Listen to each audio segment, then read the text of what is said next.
All right, we're live, everybody. Welcome back to another episode of Let's Talk Lake County. I'm your host, David Rich. We have a very special guest on tonight, William Asfour. There you go. I like Close? Okay. Hello, sir. How are you? I'm doing well. How are you doing? Doing very well. Thank you. So you were on the Green Party series last week, and that's how I heard of you. And I watched that episode, and it was just a really intense and powerful set of things that you had to talk about. And so I immediately asked Edie if she could connect us, and she did, and you were willing to come on, and here we are. So I'm going to just kind of hand you the mic, if you will, and just like you're Palestinian from Gaza. And that needs just to clarify what that means, because West Bank is Palestinian too, but not Gaza. There's two separate areas that are Palestinian. So yeah, that's what that means. Tell us about start us from the beginning. You were born in Gaza, and go. All right. So my name is William Asfour. I'm a Palestinian American. I am from Gaza. So I was actually born in America in 1997, and then I went to Gaza right away. So I spent the first 4 years of my life in Gaza from 97 until 2001. We are from the east side of Khan Yunis. Khan Yunis is one of the southern governance of Gaza. So we were closer towards the border of our stolen land. So Abasan El Jadida is the name of the town. You had a question? No. I'm But yeah, you're right. So the West Bank is Palestine. Gaza's Palestine. The whole thing to me is Palestine. But obviously the Zionists have fragmented our land and are stealing more land as we speak. So we call the region, which is considered Israel, the 48 land, 1948. That's when May 14th, 1948 was when Israel was founded. Basically, Zionist militias, they came from December of 1947 until 1949. They were ethnically cleansing the native Palestinian people. So 750,000 Palestinians were displaced from these lands. 15,000 Palestinians were killed by the Zionist militias, who were all terrorists, and they all formed to be part of the Israeli Defense Forces. So, I mean, when they say Defense Forces, it's laughable because we call them Israeli Occupation Forces because they are the occupying power. They're the colonizers, the oppressors. So yes, the West Bank, East Jerusalem, Gaza, these are all supposed to be Palestinian lands, and they are Palestinian lands, but we're not recognized as a state. Right. Which is unfortunate, but yeah. I'll give historical context throughout the show, but that's like a brief introduction. I'll talk more about like my personal experience in Gaza and then what my family is currently facing in Gaza as we speak. Well, so you were only there for 4 years, so I'm assuming you don't have a lot of recollection of those. I mean, nobody really remembers there. I mean, do you? I remember the last 2 years pretty well of my time in Gaza. Yeah, so actually there was a big turning point. So basically, in September 28th, 2000 is when the second Intifada started. So Intifada is Arabic for the shake-off, the uprising. Basically, through failed talks, from the Oslo Accords, and Sharon, he made a provocative visit to Al-Aqsa Mosque in Jerusalem. I remember that. Yeah. That was go ahead. Yeah, no, that didn't go well for him. Yeah. It did not. He went out pretty bad. Hopefully, actually, never mind. Let me hold back. But I was going to say some stuff, man. I gotta watch myself. Okay. So after he did that provocative visit to Al-Aqsa, it started this uprising, right? So protests started happening, and there were, I believe, 5 people killed in Gaza by the Israeli occupation forces. And during this time, there were illegal Jewish settlers in Gaza, illegal Jewish settlements in Gaza, which they left in 2005. But so September 28th, 2000, Second Intifada started, and I was there. So when I was there, we lived near the border, and there were settlements around us. So it was on lockdown, right? So my days outside came to an end. We were in our house all day, every day. Wow. Yeah, it was terrible. And I was 3. I was 3 years old, almost 4 when it started. But September 30th, 2000 is a day that I'll never forget. There's an image in my head that I will never forget. There was a boy, his name was Mohammed al-Durra. He was killed in his father's lap. This became like one of the icons of the second Intifada. So his father, you probably know the image if I shared it with you, but Okay. his father was behind like some canister, and he was shielding his son from Israeli bullets, fire, and he was saying stop, stop, stop. And his son was killed, like shot dead in his lap, and then the father was also injured. So this image, it's like, etched in my generation's psyche. We'll never forget this image. So I remember seeing that September 30th, 2000, and it was everywhere. It was on the news. It was on cassette tapes, you know what I mean? Like back when they had them, like cassette tape covers, and it was everywhere. If you go to the market, which we rarely were able to, you see his image everywhere. And I remember asking, like, why was this boy killed in his father's lap? It was like it's something a 3-year-old shouldn't have to see, you know what I mean? And there were tanks outside of our house, because we were near the border. There was tanks everywhere. You could hear the shootings. You see the missiles in the sky and everything. So we would hear shootings before the Intifada started, and we would have to like run into our basement. We were lucky enough to have a basement. Whenever we hear shootings, we have a room we would like hide in. So that's basically what happened. So we endured a year of that before we moved to the United States, to the Tinley Park area. Okay, so that's what kind of, you're like, all right, enough, and you came over here. Okay, so you were 4 years old when you got here.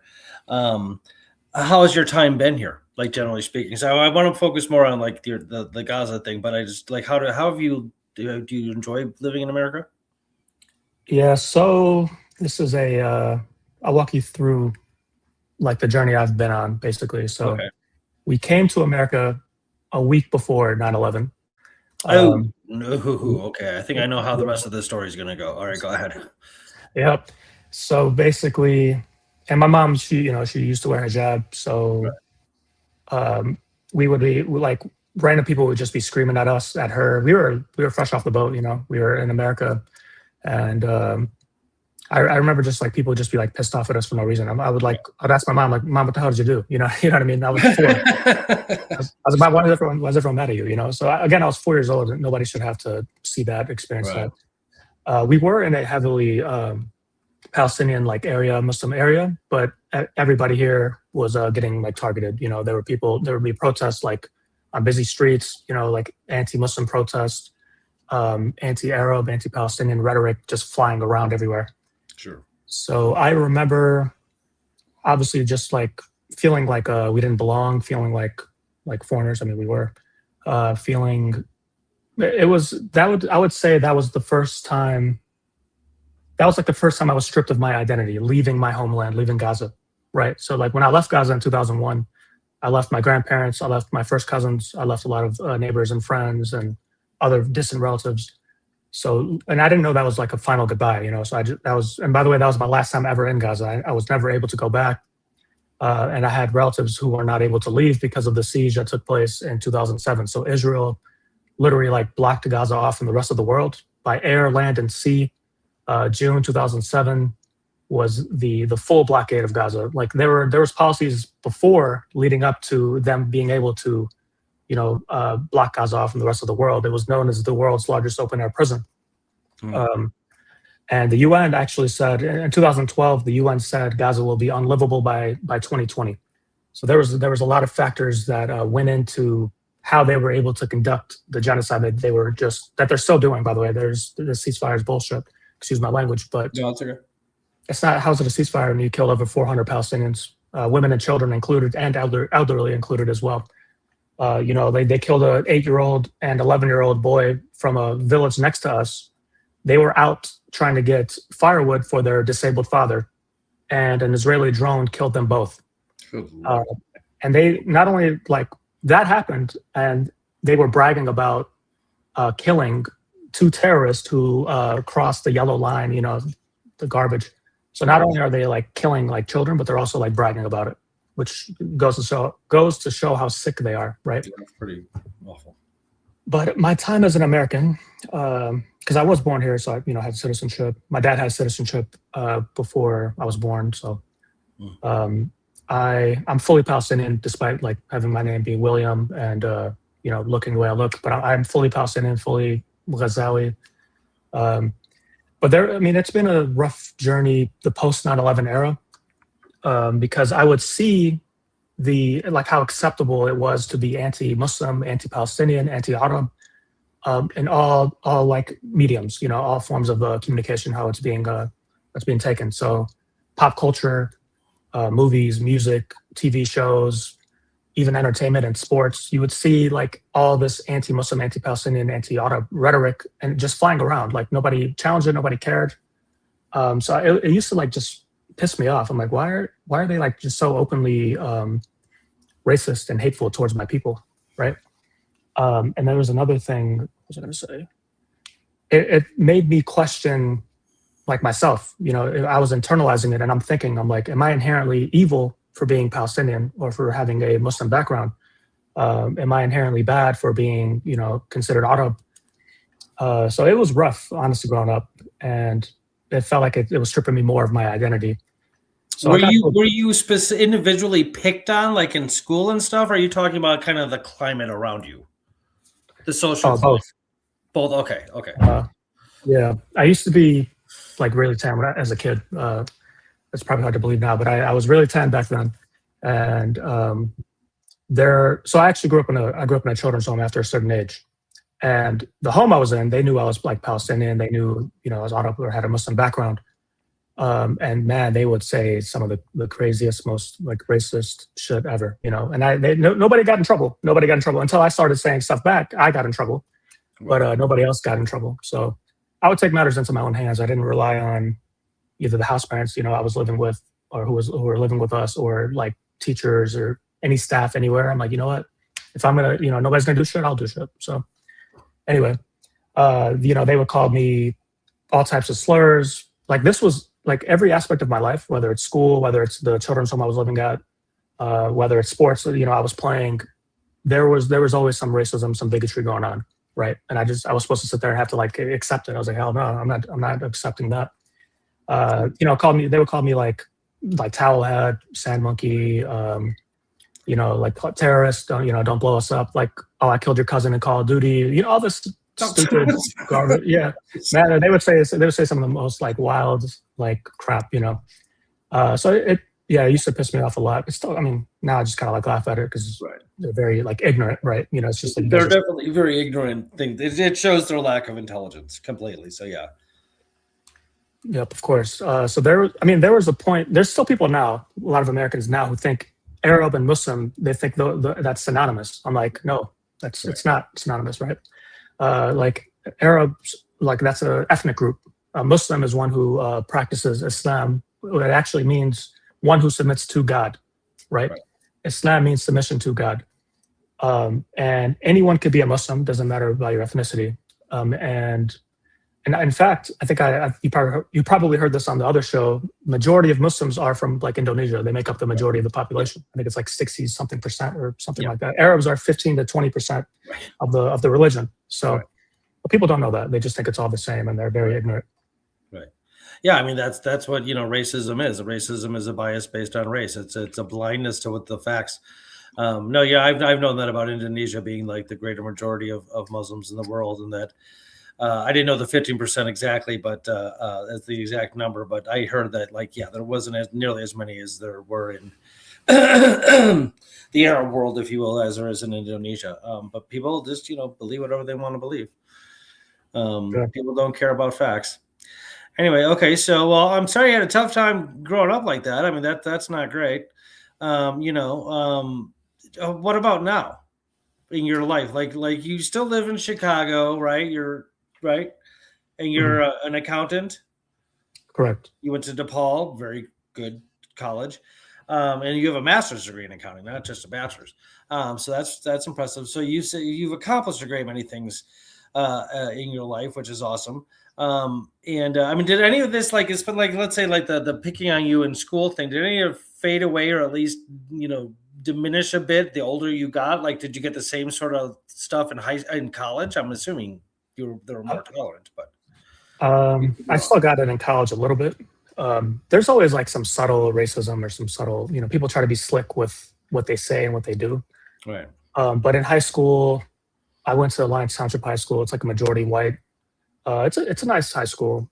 But I used to wear like a Free Gaza shirt, 2014, and I was giving a presentation once during my Spanish class, and some kid in the middle of my presentation interrupts me. He goes, "Free Gaza, you guys are terrorists," and he starts like laughing. I looked at the teacher. I looked dead at her. I'm like, she didn't say a damn word. She didn't say anything. I was like, okay, I'll take care of it myself. Finished my presentation. I went up to the kid. I grabbed him. I threatened him, and I said something to him. Probably can't repeat it, but he said sorry. And then let's just say the rest of the year he didn't like fuck with me at all. But what happened? Then I thought to myself, I was like, damn, am I a terrorist? But based on the threat I just gave him, so like that's what I mean. You have to take matters into your own hands, because the system that's supposed to be in place for you to step up for you or help you out or deal with these idiots, it's not there, because the teachers are also racist. You know what I mean? So, so like I had a lot of instances like that. Like even freshman year, there was 2 instances that happened. There was we had like a model UN like debate, and it was like Israel versus Palestine thing. I told the teachers, bro, you're not putting me on the Israeli side at all. Hell no. So I joined. I was on the Palestinian side, and then the lady who was on the Israeli side was her only argument was we're terrorists and we don't deserve a state. You guys are terrorists. You don't deserve a state. She kept saying that over and over. Now I'm looking at the teacher again. Nothing. I'm like, bro, what the hell? You know what I mean? So it's acceptable, and that goes to show how ESPN. That goes to show how much we are devalued and dehumanized, or devalued and dehumanized. But what was I going to say? Oh yeah, so that same class, we had a field trip. We went to the Holocaust Museum, of course, because they take us every year. They're going to the Holocaust Museum, so I go. And there's this old Jewish lady giving a tour, and there's a map of Palestine, and she's talking about, she saying her garbage. And I told her, I was like, hey, I used to live there. I'm Palestinian. My classmate next to me, he literally goes, oh, you guys are terrorists. And I swear to God, the Jewish lady, the old Jewish lady, starts laughing, and she goes, he said it, and I'm like, so you know what I told the teacher? I was like, yeah, this just happened. And guess who got in trouble? Me. Right. I got in trouble. I was like, bro, they were like, oh, don't be anti-Semitic, blah, blah, blah. I was like, that's not how it works, So like and I dealt with that kid separately, by the way. He didn't fuck with me the rest of high school. Nice. Yeah. Because again, the teachers, they don't do anything. Nobody does anything, You got to stand up for yourself. And I'm not here like boo-hoo, like poor me, like, people were being mean to me. I don't care about any of this garbage. I just don't take disrespect, Did it bother me? Of course. Like, yeah, it pissed me off over the years. But it's more, you got to teach people, basically. You have to, like, they're very ignorant. They're very brainwashed. They've been conditioned to hate us, to believe that we're inherently evil and, all these terrible things. So communication is my approach. I value communication, and I want to educate as many people as I can. So I don't like speaking to my own people over and over and over again. It's like an echo chamber. You know what I mean? I'd rather expand and talk to non-Palestinians, non-Muslims about Palestine, about Gaza, about Islam, whatever it is that it may be. But so to answer, go ahead. To answer your question, it did continue even through college, and even the workplace. Like after I got my master's, I was like shocked to see like some people still be very stuck in their old ways or being ignorant. Like I've had people tell me in the workplace once they found out I was Palestinian, they were like, "Oh, you're not going to come here with a Uzi, are you?" Jesus Christ. I crack up now, but like during the time, I'm like, sure. I'm not laughing it off. It's just ridiculous. It's so ridiculous. It's laughable.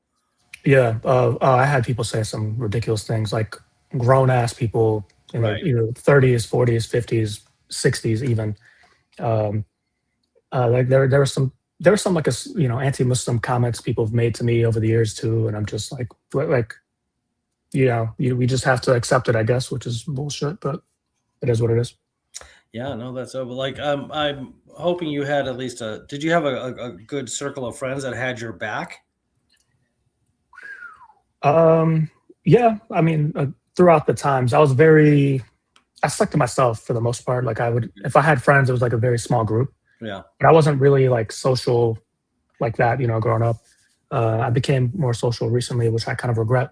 But you know what I mean? Like it's good to have like a small group of friends, people that have your back. So yeah, for sure.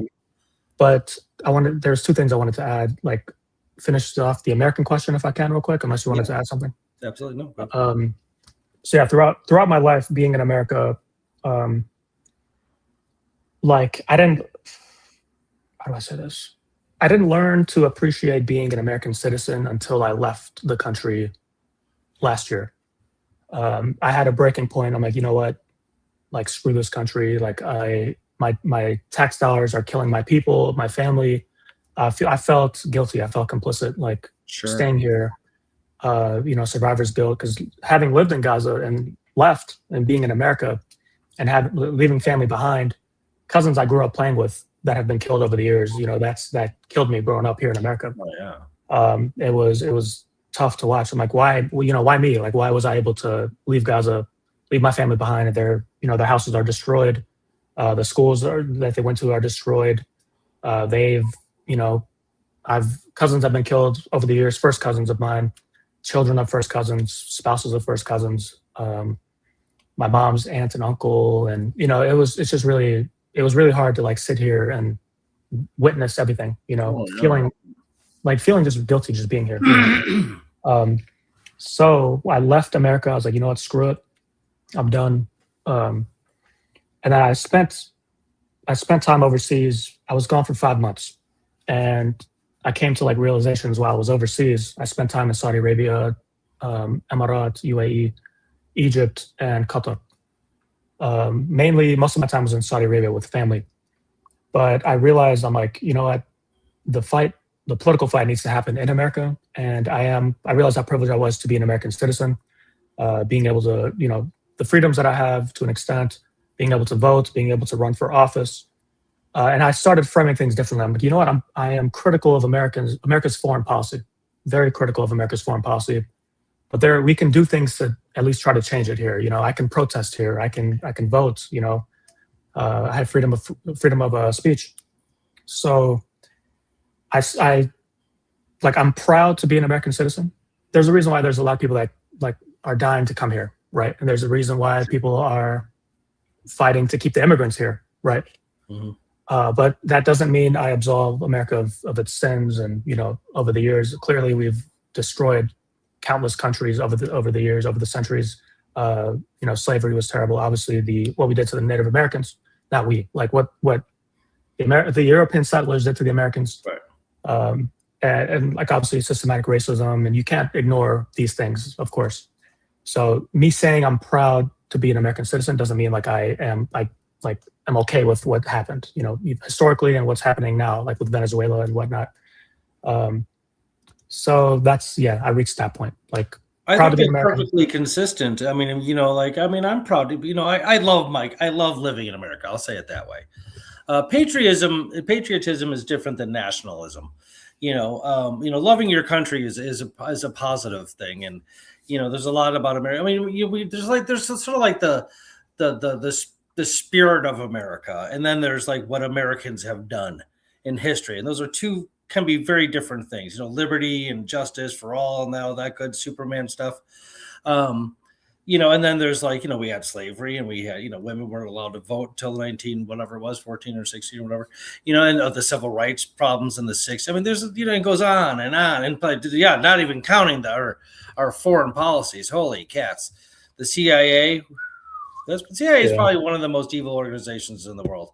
And I am not even joking. Coups and overthrowing and regime changes and stuff like that. It looks like we're doing it again in Venezuela under, again, a false pretense. You can't trust anybody in the government when it comes to armed conflict. There's some bad actors here, man. But it's the spirit of it that kind of keeps me, and the culture. I like American culture. Rock and roll came from America, and the blues and jazz, and all three of those came from the Black community, by the way, folks. The white people had nothing to do with it. So keep that in mind. All sorts of cool stuff comes from America. So I get what you're saying 100%. Okay, did you have anything else you want to talk about as far as being in America? Because I would like to go back to Gaza, if you would. I think that's it. Yeah, we could talk about Gaza.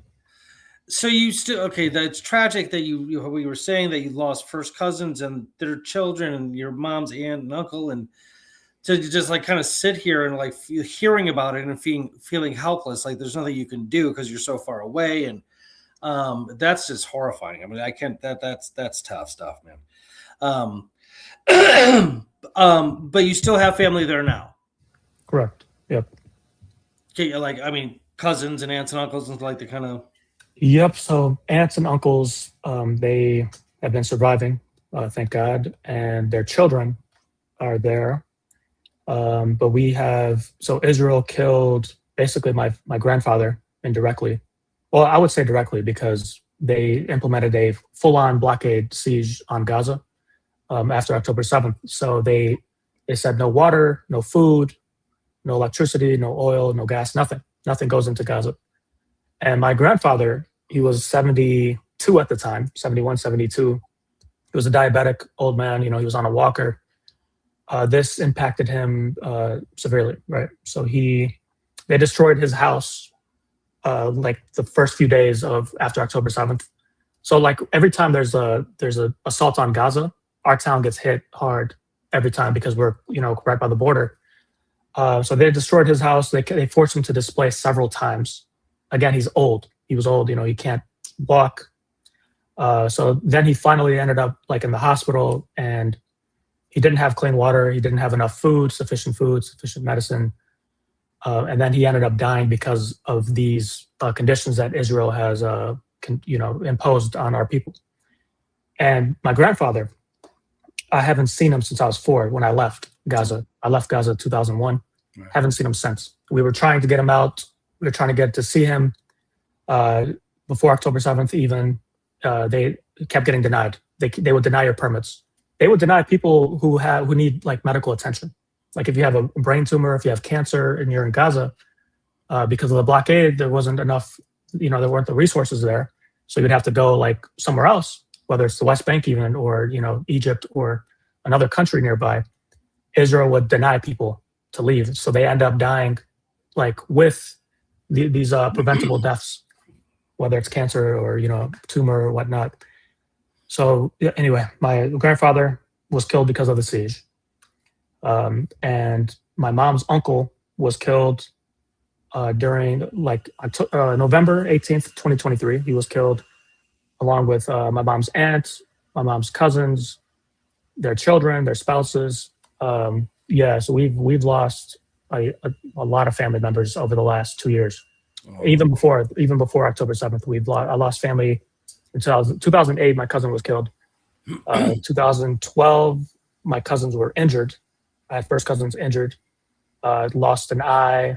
People lost limbs because they struck our neighborhood. 2014, I had a lot of cousins die, where 4 cousins of mine drowned in the Mediterranean trying to escape the assault on Gaza. During Israel killed over 2,200 civilians in 2014.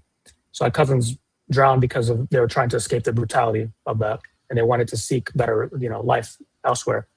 I had another cousin be killed in 2014. Then in 2018, I had a cousin lose a limb because he was sniped in his leg. So they had to amputate his leg. And then 2021, more people were injured. And then obviously 2023, and so on. Like we've lost like hundreds of relatives. So our family is huge. So the way families like work in Gaza, basically, you'll have a village dominated by like basically a family, and you'll have like a big ass like building, and it's all like they're all relatives. So we have a lot of people in our family. So when they strike a building, they kill everyone like within it, right? So you're talking 20 or 30, 40, 50 people killed like with one strike.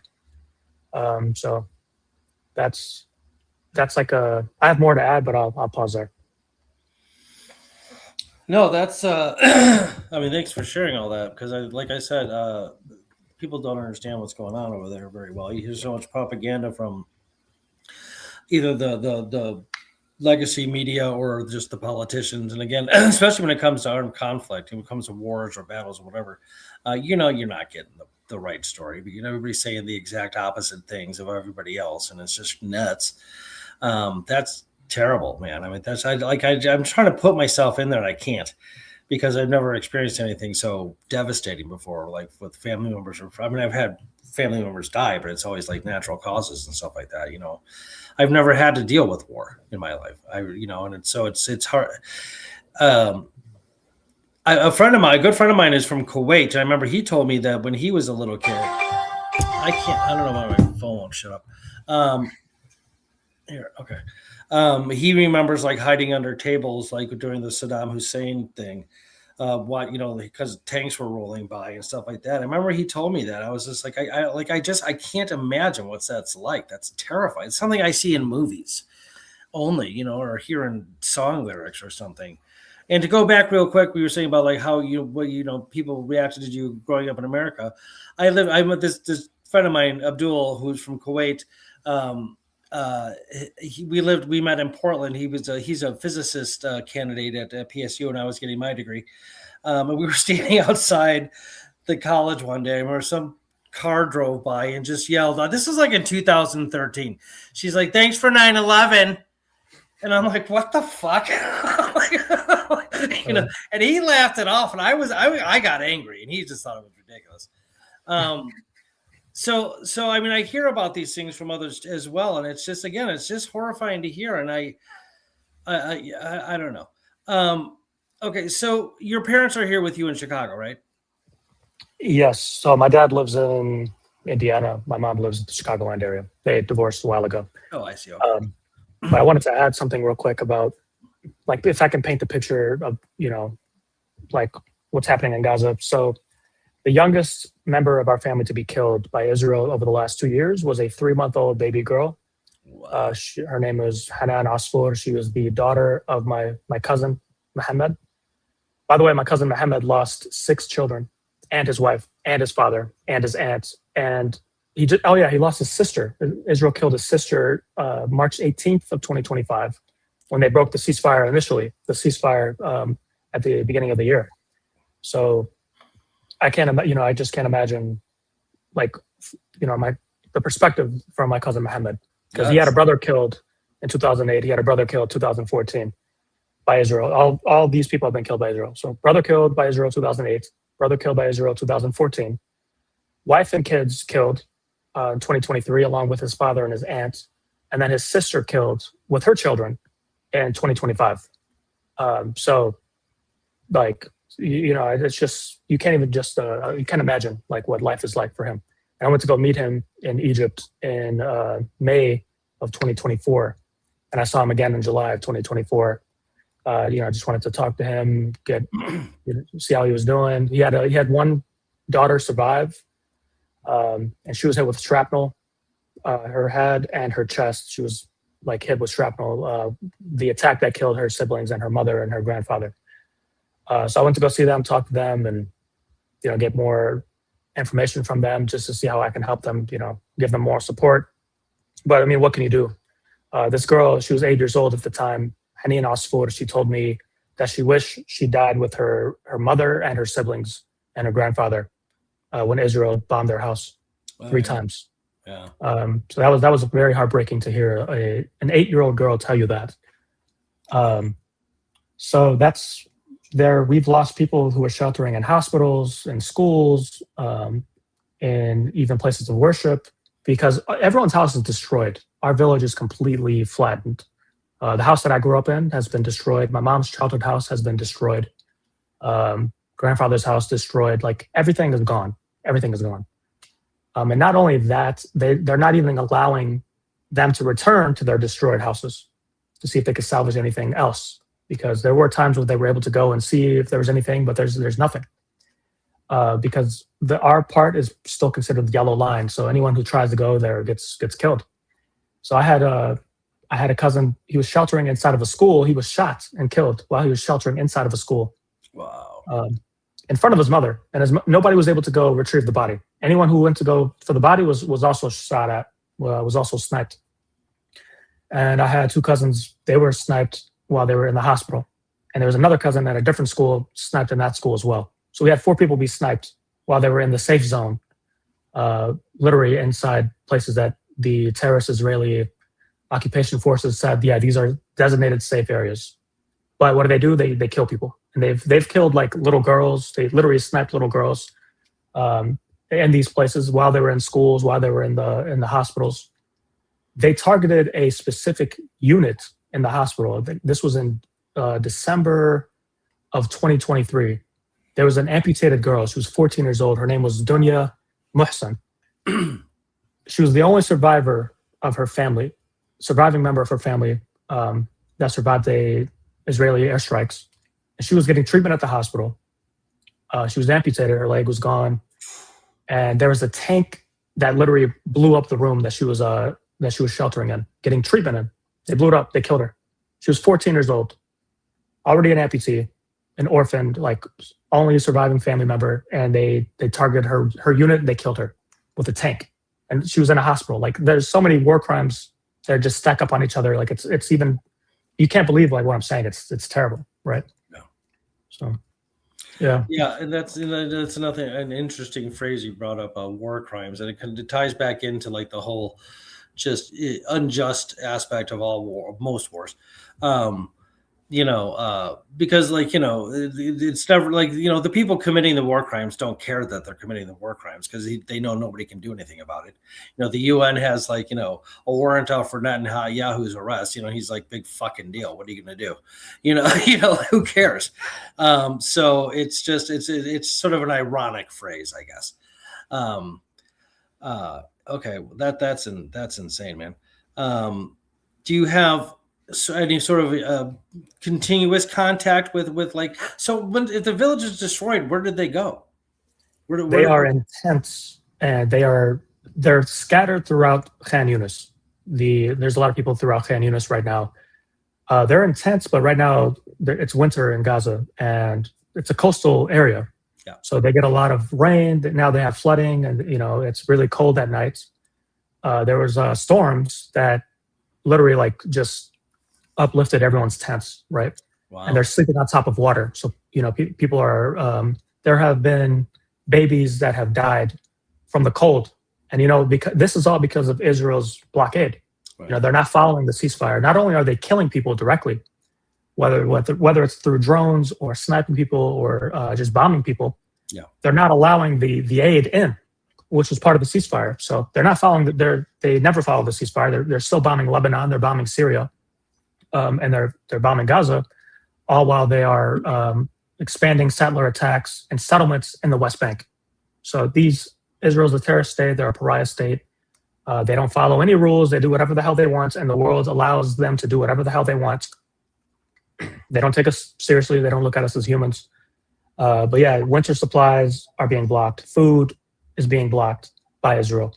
They're not letting anyone rebuild.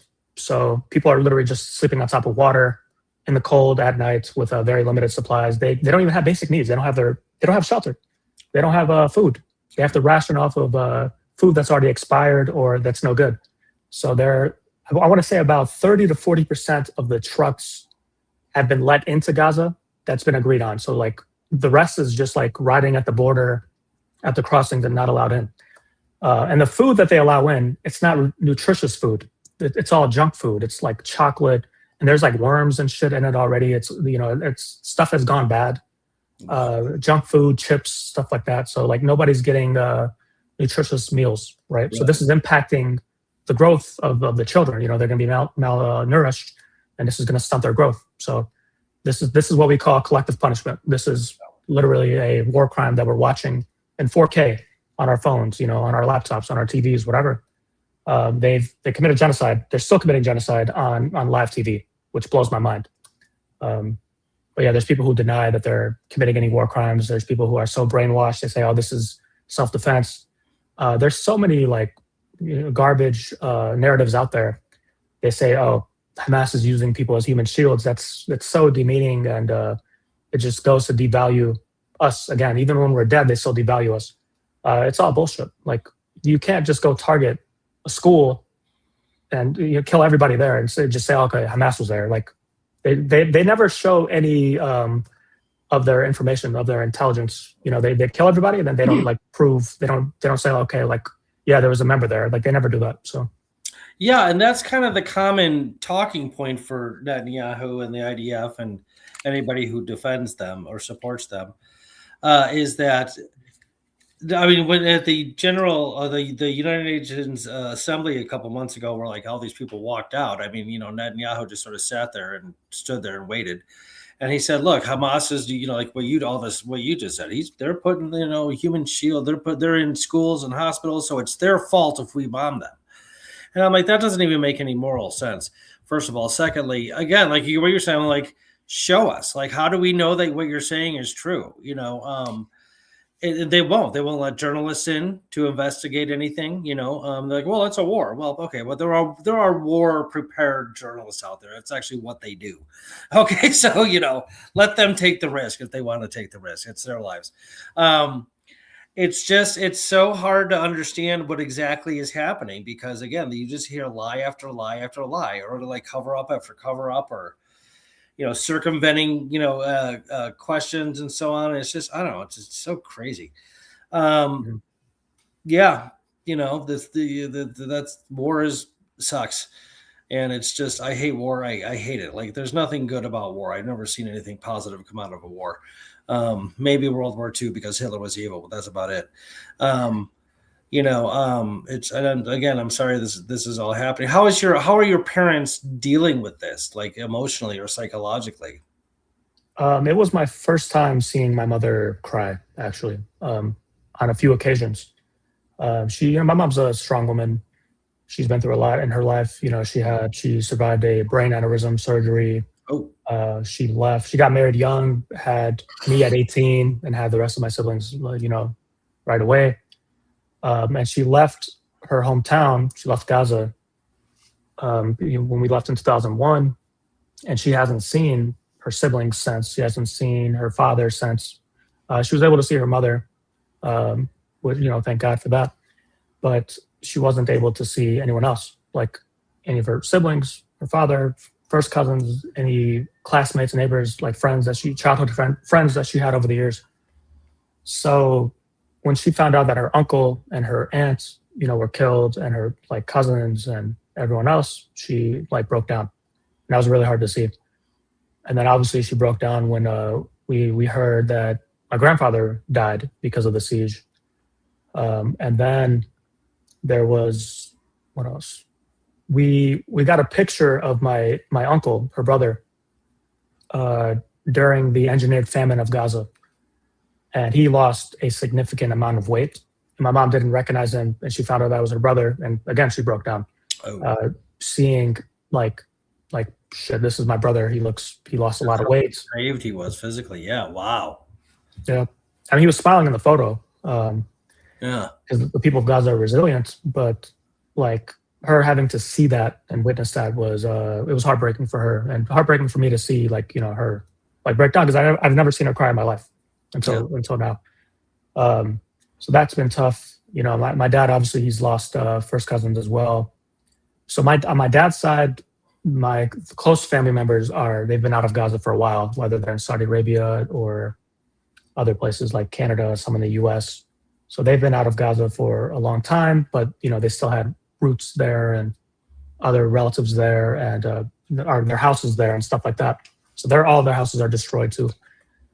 So that's been tough. But with Netanyahu, he has an ICC arrest warrant, and how many times has he been to the White House, like post this ICC arrest warrant? Like several times. Sure. Trump keeps inviting him back over. They're buddy. Mm-hmm. It makes me sick. I'm like, dude, you're literally hanging out with a war criminal. Like he's like, and he comes to the White House and he like says all these lies and spreads his bullshit, and people are just eating it up, clapping and smiling. I'm like, you guys are all clowns, But that's what when you have strong pro-Israeli lobby groups here in the U.S. influencing our politicians, our elected officials, prioritizing a foreign state over us, that's what happens. You give these clowns a bunch of money. like Lindsey Graham. He's got millions from APEC. Yeah, Right. Marco Rubio. I hate that guy. He's Yeah, I can't stand him. I used to like him too until he started Right. working for him. Oh well, yeah. I feel like I always hated him for some reason. Okay. That guy's a clown. But anyway, he has over $1 million. And it doesn't matter what side, like what main side, whether you're a Democrat or Republican, they all seem to agree on the Israel topic, right? So they're just voting on giving Israel billions of dollars every damn year, sending them weapons, sending them everything, providing them diplomatic support, political support, military support, financial support. What the hell is going on in America? Can we focus domestically? You know what I mean? We have over 700,000 like homeless people in America, probably more than that. We have over, I think it's $38 trillion in debts as we speak. And then obviously throughout the states, those places that lack basic infrastructure, education. I would rather like cut off foreign aid, cut off foreign aid. I don't want money going to Egypt, Israel, Ukraine, Jordan, anywhere. And let's just fucking focus domestically, right? Let's grow this country domestically. Let's fix all the damn problems we have here because we have a lot domestically speaking. So, yeah, no, I'm with you. And what's interesting too, and again, ironic, is like you see there is some division in the Republican Party over these things too. Like America for MTG, Marjorie Taylor Greene is like, I'm done. This is not America First policy. This is ridiculous. And she said pretty much everything you just did. I don't think she gives a damn about Palestinian children or anybody else. I think she just wants the money to stay here. Tucker Carlson and Ben Shapiro's a pig. So like he's just that guy. So you're seeing some division, which actually is good. You see some cracks happening, and hopefully that will permeate throughout the rest of the party and see what happens. I don't know. Okay, so you're committed to liberation and justice, and is it so things like coming on this show and the Green Party show, I'm assuming, is a part of that motif. Is there anything else to it, or do you have is it a formal activity, or is it something you just try to like live by? It's something that I live by, but I think there's a lot of steps people like need to take. So the Palestinian community, we have a lot of work to do. We lack unity, we lack structure and organization. There's a lot of us within the community who just don't care, honestly, about like what's happening, which is sad to say, which is horrible to say, even to think about. Yeah. But there's a lot of things we need to do like individually. I'm big on like the individual, right? Sure. Before we can get to like a collective. So there's steps that we can take individually, whether, learning our own stories, learning our family stories, our own history, why we are where we are, why are we displaced, what happened, what was our family doing before we were kicked out of Palestine. So these are all important things that like each individual should go through and figure out. So for me, I want to spread as much awareness as possible. I want to educate as many people as possible through my personal, experience, through what my family is going through, because I am directly impacted by what's going on, having family there and having used to live there in Gaza. But I also talk to state and local politicians. I've talked to people at a Congress level. So I want to build political power. I want to like influence any policy change.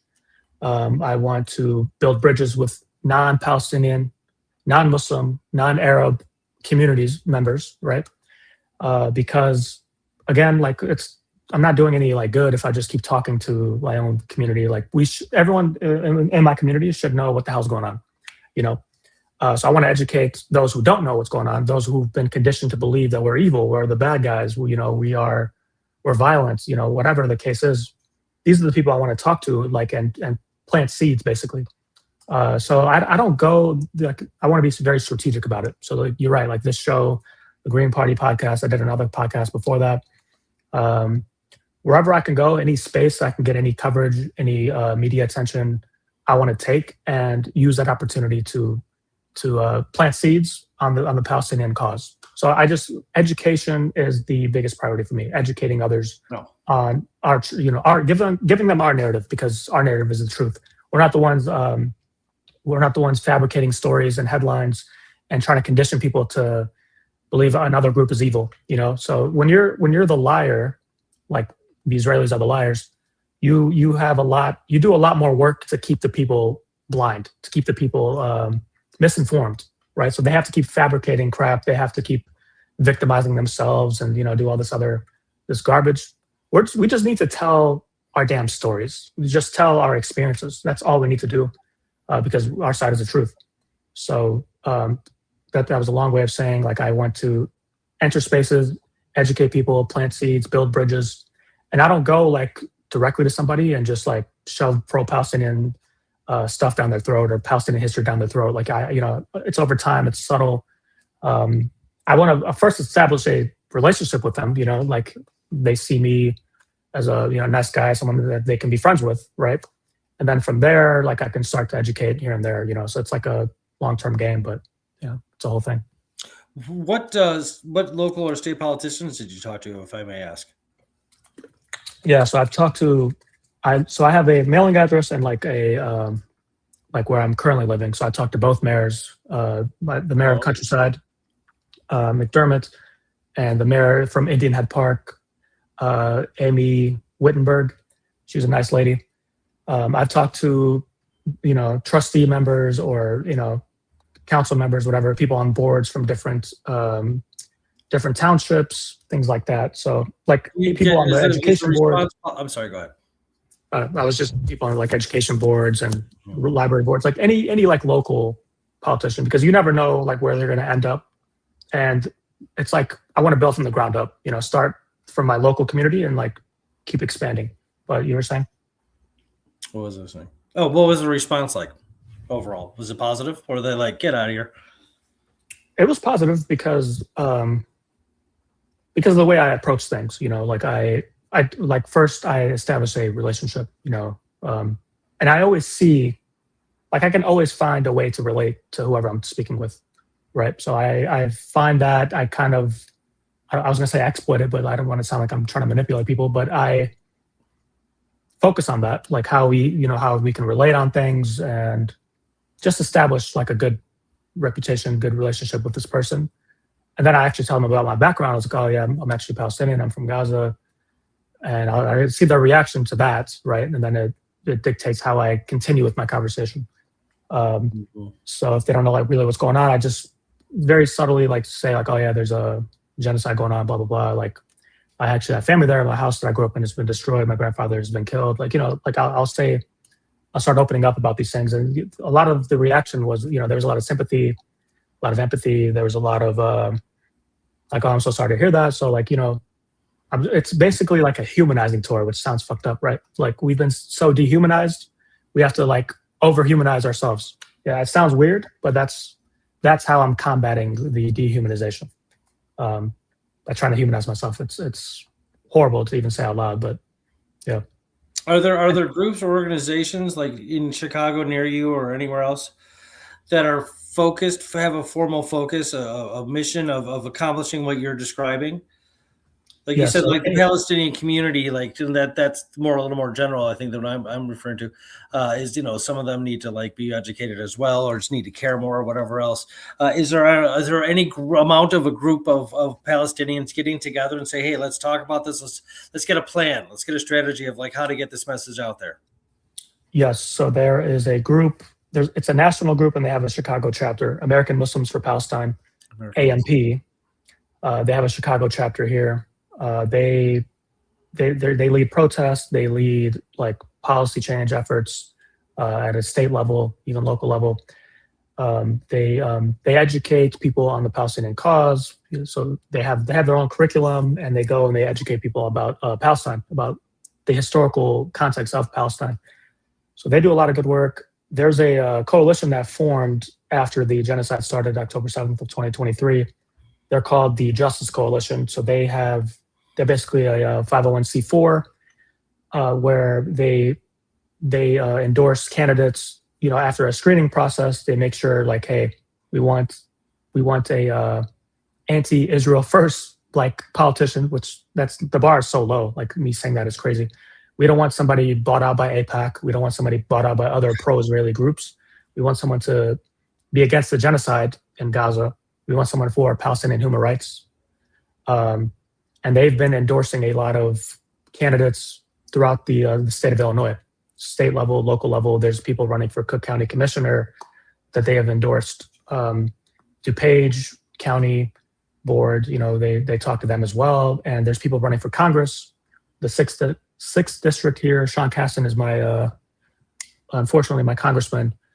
So they're talking to the other candidates who are running against him and other people, I think in the 9th district as well. Like Kat Abu Ghazaleh, I think they endorsed her. So yeah, they're called the Justice Coalition. So they're doing a lot of good work by building political power, spreading awareness, educating others, and trying to get people who are going to be friendlier to like the Palestinian community, the Muslim community, the Arab community as a whole. But back to the state and local and federal politicians, I've also talked to Sean Casten's chief of staff. I had a one-on-one meeting with him. It was like about a half hour, and that took me so long to get. It took me over damn near almost 2 years to like even get that meeting to happen. And it was a productive meeting. I don't like Sean Casten at all. Don't get me wrong. And I've expressed that to his chief of staff. I told him like, what the hell are you doing? Like, why didn't you call for a ceasefire? And they play politics. They say, oh, we wanted humanitarian aid to go in. I was like, fuck you and your humanitarian aid. Like, stop the fucking bombs from happening, from dropping on my family, from destroying everything, destroying hospitals, schools, churches, mosques, everything. Like, what the hell? What good is aid if you're just killing people? You know what I mean? Right. And I told him, like, bro, stop taking money from these pro-Israeli groups. And they try to be slick, like, oh, we don't take money from AIPAC, but they take money from another, like J Street or some like pro-Israeli lobby group. So it's good for me to be like, and I told them like at the time I had 3 family members held hostage by the Israeli military. Cousins of mine held hostage. We had no idea where they were. We had no status updates on them. And I told them, hey, you're my congressman. I'm your constituent. Do something. Like you have a member in your district who has lost a lot of family members, who has lost his home, who has family members held hostage. Step up, do something. Like you're my elected official. I didn't elect his ass, don't get me wrong, but you're my member of Congress. So why aren't you doing anything? So I expressed my concerns to them. So that's what I like to do. I like to talk to anyone who has like any political influence at all. Right on. Well, it's good that you're getting the ear of all these people. Do you have any political ambitions? I do.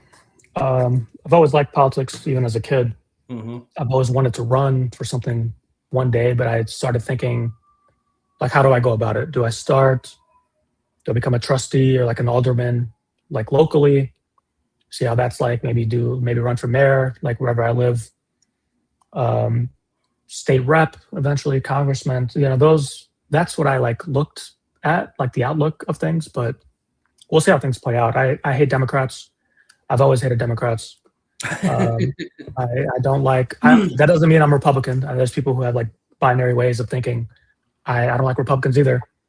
But just Democrats piss me off more. They're fake as hell. They weaponize everyone's like social like struggle. They use that to garner votes, and then they don't do anything once they're in office. Yeah. That's really interesting. That's wholly accurate. Yeah, that's I don't think I've ever heard it worded quite that precisely accurately, but yeah, that they definitely do that. And then they get in office and they don't do anything about it. Because Obama, he literally deported 3 million immigrants, and I heard 4, but okay. Yeah, that probably sounds right. Yeah, so they called him the deporter in chief. That was his nickname. So everybody's freaking out over what Trump's doing. What Trump's doing, I think, is awful too. But no. It's just one-sided, folks. Exactly. They want to cry when it's a Republican in office doing what they were doing. But you know what I mean? Oh, yeah. Oh, it's hypocrisy galore. Yep. And Obama was the one who signed the $38 billion contract to Israel. So $3.8 billion of our tax dollars every year goes to Israel because of Obama for 10 years. Yep. And he did that in 2016, I believe, before he left. So they're very hypocritical.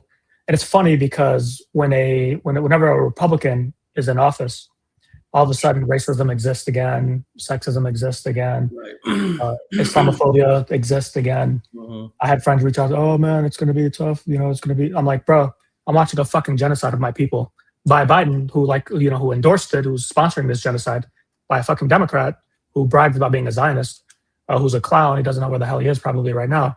But like you're coming to me and like talking about like potential racism and Islamophobia because Trump was going to be president. Go fuck yourself. Excuse my language. Like these people piss me off, man. No, it's I mean, it's literally absurd. It's like, it's just ridiculous. I mean, Joe Biden was called Genocide Joe. So you have the deporter in chief and Genocide Joe. Yeah, they're not exactly off the hook on any of this stuff either. Like, they're just as guilty as anybody else, if not more so. Can you see the comment section? I cannot. Let's see. Okay. Is there a button on the right-hand side of your screen that says comments? Oh, yes. Oh, I see it now. Yeah. Okay. Do you know this? So we have, who do we have here? Flyborn TV. Do you know who that is? That's my brother. Hey, what's up? My brother Johnny. This looks in Arabic. So Free Palestine. I don't know what that says. Yeah, that might be a relative or something. And yeah, but I see family members on here. Eugene Sandu 4516. Yep, it's a family member. Oh, that's great. Oh, that's awesome. I love that. And okay, cool. Well, thank you for joining the show, folks, and paying attention and watching, supporting your family member. Okay, so it's been an hour. I don't want to keep you too long. Anything you want to? I want to have you back on. I have a lot. At some point, would you mind coming on and talking about kind of like the politics of Palestine and the culture and stuff like that? Because I would like, a lot of people need clarity on that too. It's such a lengthy topics that I don't want to start it now. Because it'd be another hour. But you would be willing to do that? Yeah, of course. And I want to say thank you for having me on and for allowing me to share my story and my family story. I appreciate it. Absolutely. And then thank you for sharing it, because that's tough stuff. It really is. That's horrifying what you described. So thank you again. Okay, William Asfour. Hopefully I did that right. Kind of. Yeah. Thank you for being on the show and sharing your story. And we'll have you on again sometime soon. Thank you for tuning in, everybody, to Let's Talk Lake County. I'm your host, David Rich. Till next time, keep talking. All right, hold on one second. There's a little lag here.